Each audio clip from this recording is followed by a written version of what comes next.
Max on the Moon by Nick Hilton.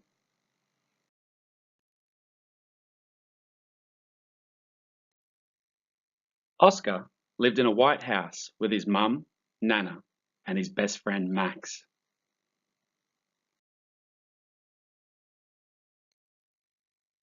Every day when Oscar returned home from school, his Nana and Max would be waiting by the gate.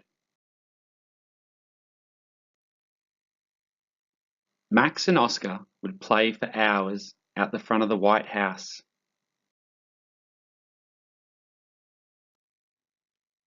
At night, Max would curl up at the end of Oscar's bed, and Nana would sit in her rocking chair telling them stories. One day, Oscar returned home from school, and Max wasn't there. "Where's Max?" asked Oscar. "Max has gone on a long trip," said Nana. "Where's Max gone?" asked Oscar, a little confused. "To the moon," replied Nana. That night, as Nana sat in her rocking chair, Oscar said, "Nana, why has Max gone to the moon?" Nana replied, "Everybody goes to the moon eventually. Once they've done all the things they need to do on Earth, they go to the moon."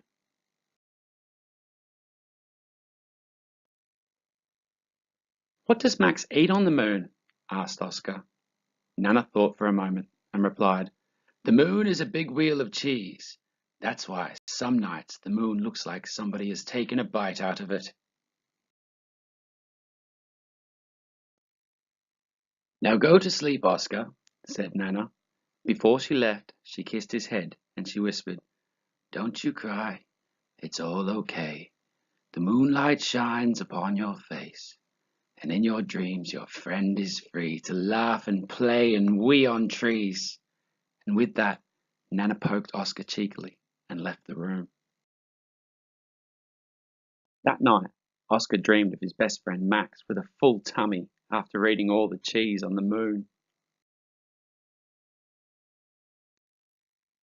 The next afternoon, as Oscar arrived home, he was sad to see that his friend still hadn't come back. But as he looked to the sky, he saw a half-eaten moon, and he began to smile.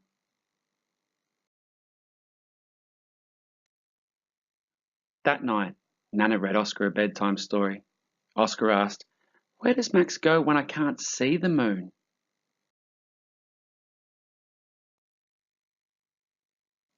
"Well," said Nana, "when we can't see the moon, it travels all around the world. Max is probably visiting interesting places like the pyramids in Egypt, or the Leaning Tower of Pisa in Italy, or the Statue of Liberty in America." "Now go to sleep, Oscar," said Nana.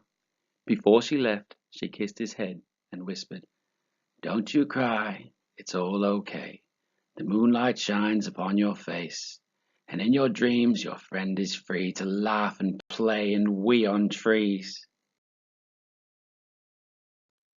That night, Oscar dreamed about Max's adventures, wrestling mummies in Egypt and eating towers of pizza in Italy.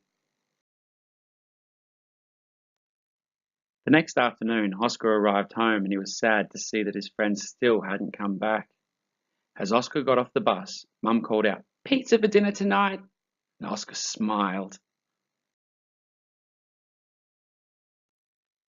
Time went on, and Nana continued to tell Oscar stories of Max's adventures on the moon, and every night before she left, she kissed his head and whispered, "Don't you cry, it's all okay. The moonlight shines upon your face, and in your dreams your friend is free to laugh and play and wee on trees." Oscar got older, and so did Nana. One day, Oscar got off the bus and he saw his mother was crying. "Where's Nana?" asked Oscar. Mum looked at Oscar, tears rolling down her face. Before she could answer, Oscar said, Nana's on the moon, isn't she, Mum? Oscar kissed Mum on her head and whispered, Don't cry, Mum. It's all okay. The moonlight shines upon your face, and in your dreams, Nana's free. She shines her light on you and me. The end.